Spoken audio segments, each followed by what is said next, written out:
होता है। देख चुकी है, छेड़छाड़ भी हो सकती है, आपके साथ गलत बातें भी हो सकती है, आपको गलत फोटो दिखाना, गलत वीडियो दिखाना, है ना, गलत तरीके से छूना, ये भी उसमें आता है। तो अगर कोई ऐसा करता है तो आपको तुरंत उसका विरोध करके आवाज उठानी चाहिए।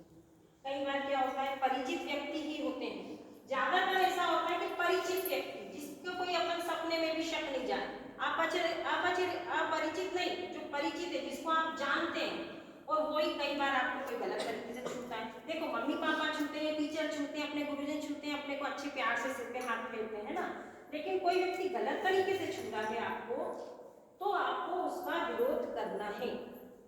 आपका शरीर आपकी संपत्ति है, आपकी इच्छा के खिलाफ कोई उसको टच नहीं कर सकता। और मानव शरीर, लड़कियों का शरीर भगवान की एक सबसे सुंदर कृति, भगवान ने जितनी भी चीजें बनाई उसमें सबसे सुंदर चीजें औरत का बनाना है ना। तो हमारे शरीर के साथ कोई भी अगर छेड़छाड़ करता है तो हमें उसके खिलाफ आवाज उठानी, उसका विरोध करना है, चुप नहीं बैठना। चुप बैठने से क्या होता है, जो इस तरह के लोग रहते हैं उनकी हिम्मत बढ़ जाती है। पहले तो अपने को ही विरोध करना है, लेकिन कई बार ऐसी परिस्थितियां हम विरोध नहीं कर सकते, तो सबसे पहले अपने जो नियरेस्ट रहते हैं, मम्मी पापा रहते हैं, भाई बहन हैं, टीचर्स हैं, गुरुजन हैं, इनको बताना चाहिए और रिपोर्ट करना चाहिए। एक और चीज का ध्यान रखना, कई बार क्या होता है, झूठी रिपोर्ट कर देते हैं बदला लेने के लिए। कुछ नहीं भी होता, उससे लड़ाई हो गई तो चल अपने झूठी रिपोर्ट कर देती, इसने मेरे साथ छेड़छाड़ की। ऐसा भी नहीं करना, अपने को तो सुरक्षित रखना है, लेकिन किसी और का जीवन खराब नहीं करना है। देखो, आज जो घटनाएं हो रही है उसमें क्या होता है, लड़कियों को बता रहे हैं आप ऐसे रहो ऐसे रहो, लेकिन सबसे बड़ी बात है लड़कों को कोई नहीं बोलता है कि आप ऐसे रहो। गलतियां तो लड़कों की होती ना, गलतियां किसकी, लड़कों की। तो लड़कों को कौन समझाएगा? तो उसका जवाब आज मैं ये दे रही हूँ कि देखो, औरत वो होती है जो चाहे तो अच्छी पीढ़ी बना सकती है और जो चाहे तो खराब पीढ़ी बना सकती है।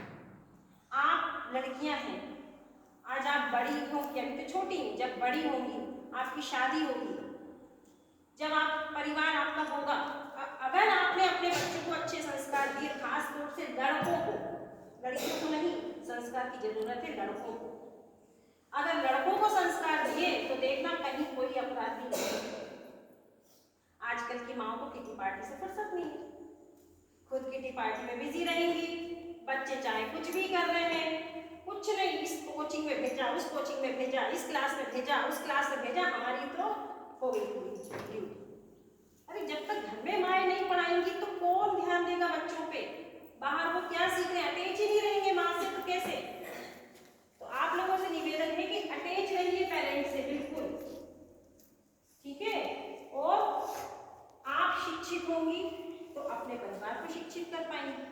तो खूब पढ़ो बेटा, आप लोगों का लक्ष्य एक ये होना चाहिए, आपको पढ़ के कुछ बनना है, अपने पैरों पे खड़े होना है। अपने पैरों पे खड़े होना मतलब अपने को कुछ बनना है, अफसर बनना है, कमाई का जरिया अपना होना चाहिए, किसी पे डिपेंड नहीं रहना। लड़कियां तभी तरक्की कर पाएंगी जब वो किसी पे डिपेंड नहीं रहेंगी। अगर अपन किसी पे डिपेंड है कि हाँ भैया वो खाना वो क्या से आएगा तो मिलेगा हमें, है ना, या पति के अधीन है भाई, उनके जैसा रह रहे हैं हम, तो चाहे वो मारे कूटे कुछ भी करें, ऐसा नहीं। अपने को अपने पैरों पे खड़ा रहना है, उसका तरीका ये है, खूब पढ़ो बेटा, मन लगा के पढ़ो, खूब पढ़ाई करो, ताकि तुम आज जो इतनी यहाँ बैठे, हो सकता है इसमें से कोई कलेक्टर बनेगी, कोई देश की प्रधानमंत्री बन सकती है, कोई